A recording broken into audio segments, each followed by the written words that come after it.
Yes, we are here. We are here. We are here. And we are wanting to confirm to you what has just happened.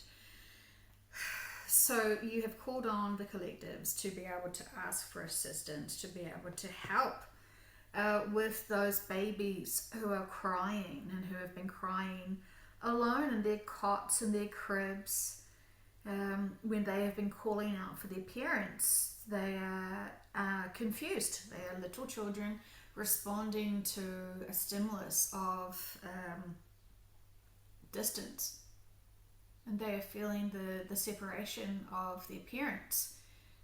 We would like to remind all that the way children, babies, are supposed to be held and supported is being physically attached to the parents. Once they remove themselves from the womb and then they are born, they need to be held. And we know that many parts of your cultures have been told to put those children into different rooms and start sleep cycles and start sleep patterns, sleep routines, training to sleep. And we say that in the more natural, in harmony and balance with life and earth and with each other, there would be no baby that would be unheld. Many native cultures would always hold and swaddle their babies and be a part of them and physically hold them constantly, never being unheld by anyone. And this provides that child security and love and nurture and support constantly as they are acclimating themselves to the density of these lives.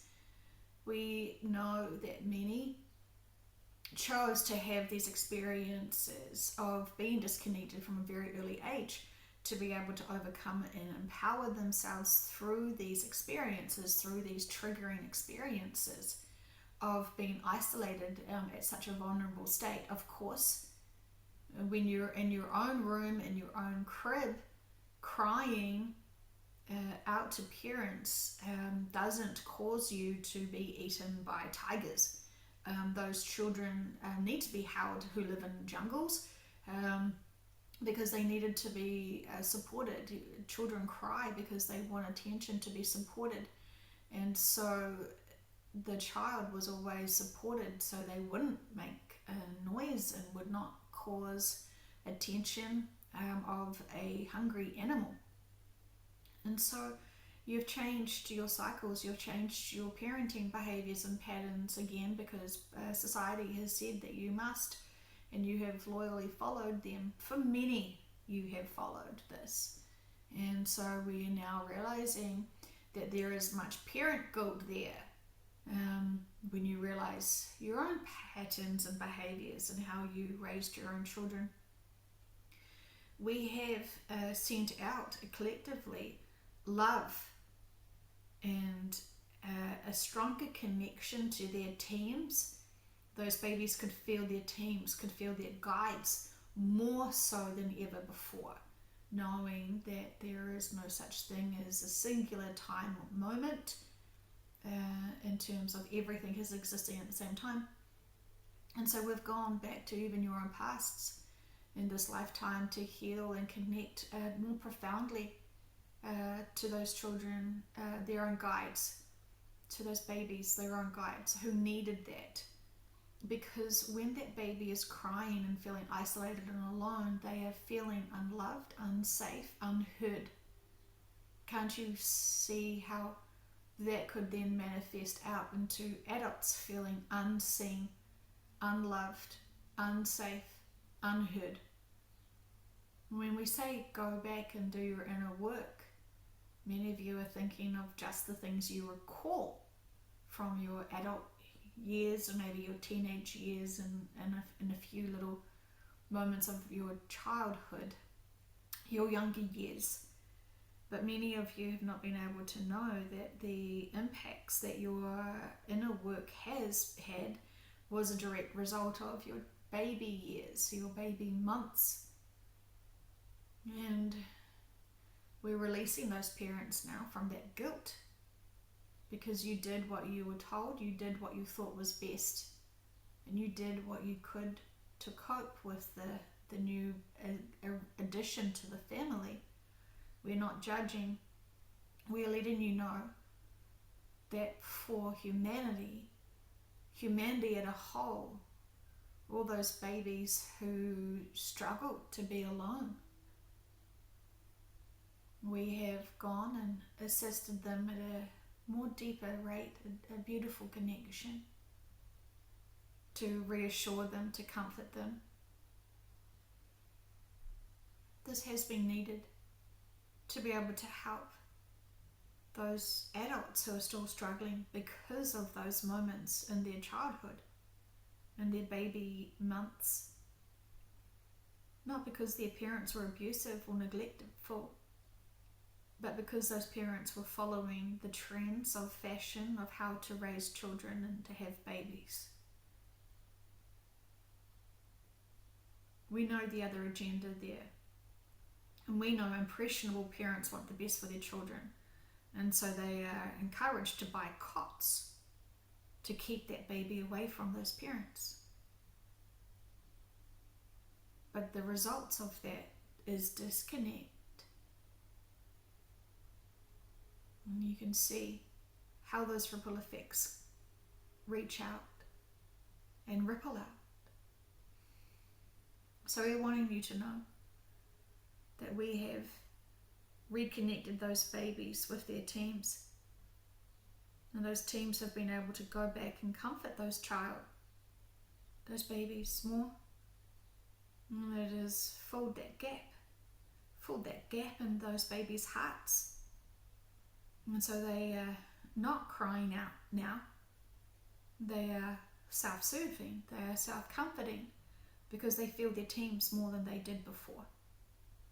And so for those adults who still had that gap in their hearts, this ripple out effect today will be a wave of love and reassurance that they were never alone. And this is a key. This has been a vital key that has been missing. And we're grateful to be able to make that connection, to fill that gap, to fill that hole. And not just adults' hearts, but children today. And so we're very grateful for this free will to be able to do this. And this makes the collectives feel so useful, and they can see the ripple effect out. And it is beautiful. It is beautiful. Because no one truly wanted their own individual children to suffer and to feel isolated and alone. But because they were following a system that doesn't empower humanity, but more disempower humanity, for most, we were able to reconnect and be able to heal. And we're so grateful for that.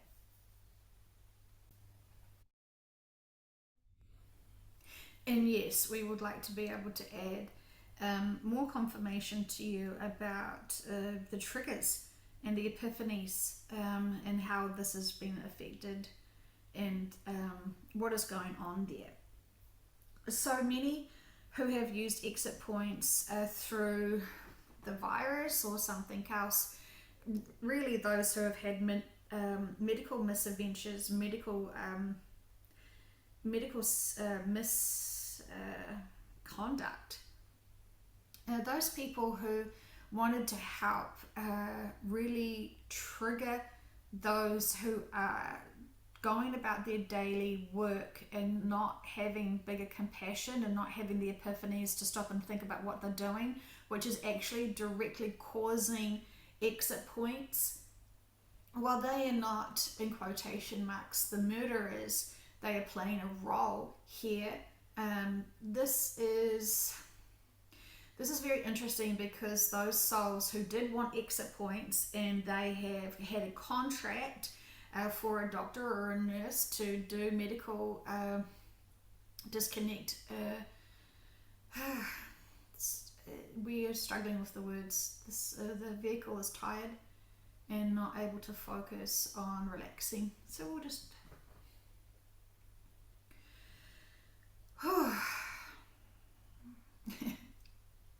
she has gone on her own journey today, which has got her still thinking about her own lessons and experiences, which she has marveled at. So we will continue. We want to say that this is, we're going to change the pace up because she wants humour with this, because how we gave it to her was kind of funny. And so we're going to add in our best ability of entertainment for this serious conversation. And so there is a whole bunch of, shall we say, senior citizens who have used these exit points as a collective group to be able to be ghosts, and boy are they having fun. They are having ultimate mischief. They are finding their inner joy, and they are wanting to come in and say, while we needed exit points because we did want to finish our physical lives to be able to move on, we know exactly why we chose to be here at this time. We were what you would call first wave volunteers, and a whole lot of others who came to assist. And so we have exited our bodies through what you could call and question, maybe it could be vaccine related, it could be virus related, but we have chosen all our exit points. So please do not think that this is something you should be angry about.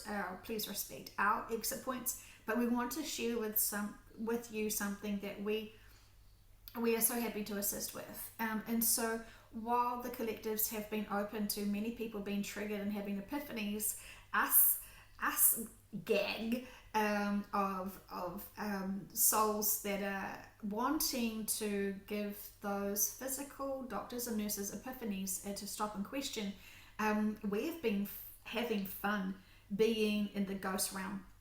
And so because we have had the same doctors for much of our lives, and our doctors know us, we are able to, what you could consider, haunt them.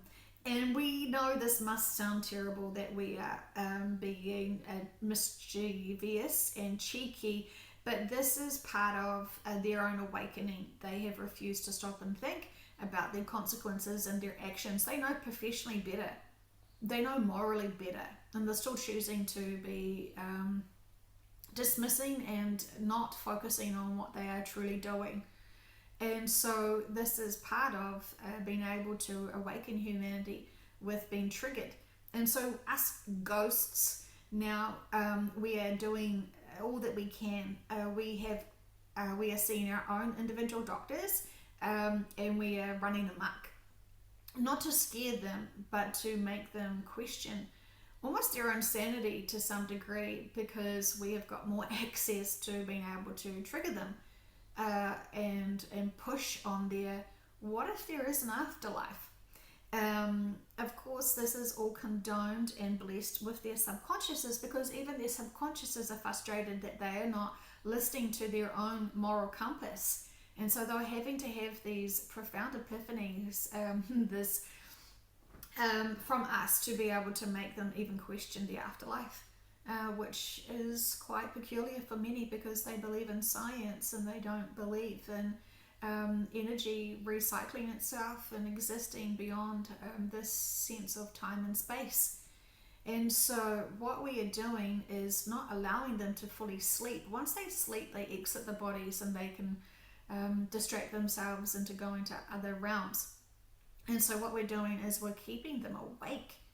We keep popping into their minds. We keep having conversations with them. We keep reminding them of our conversations that we had when we were alive with them, what they recommended, what they didn't see, what they didn't consider. And so we are reliving our own life experiences and life contracts with them in a dreamlike state.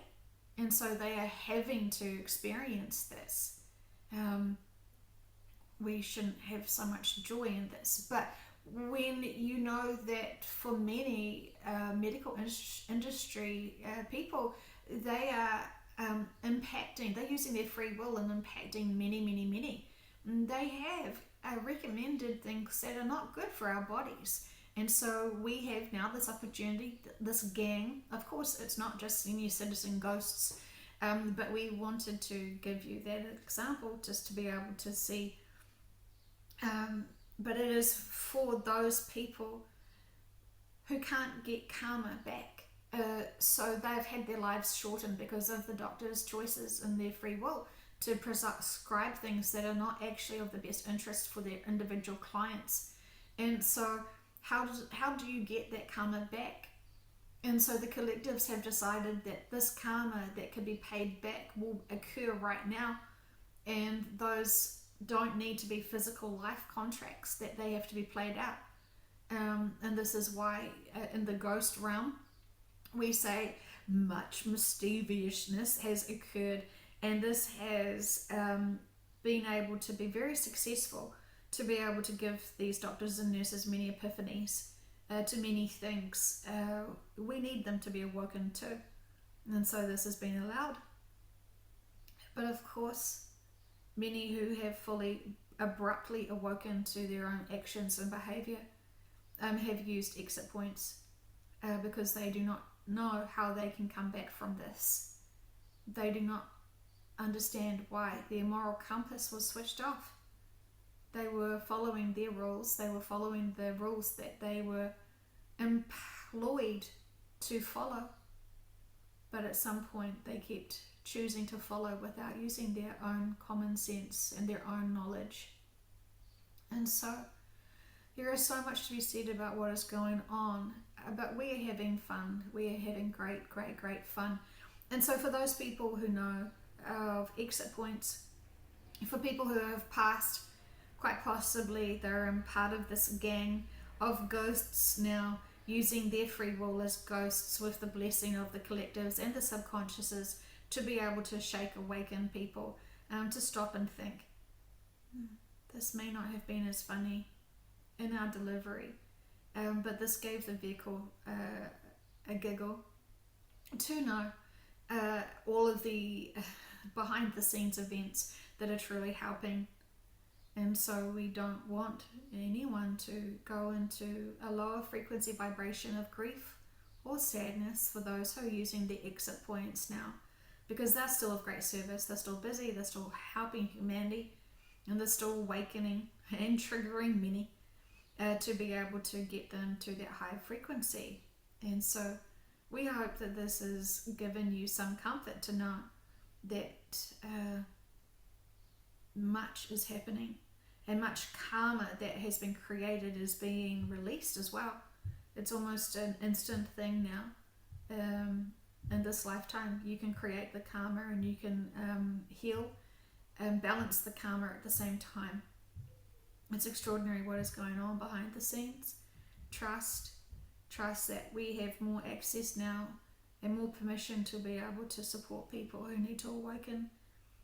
It is slower than we imagined and anticipated, but it is a steady rate forward, and we are all watching and monitoring this, and we are still open for suggestions, and we are so grateful to be able to do the profound healing of those babies today. You as being a baby, and your own children as being babies, the ripple effect out is beautiful and so healing and so needed. And so we're so grateful to be able to be of assistance today. And we also acknowledge those souls, those ghosts who are still using their physical life experiences to make connections to those who are effectively part of the exit point. Not because the ghosts are trying to haunt them and being their murderers. It's not that at all. The ghosts are already understanding that those doctors and nurses were complying. So there is no malice, but it is a gentle scare, a gentle moral compass smack on the bottom, and all is well. All is well. All is well.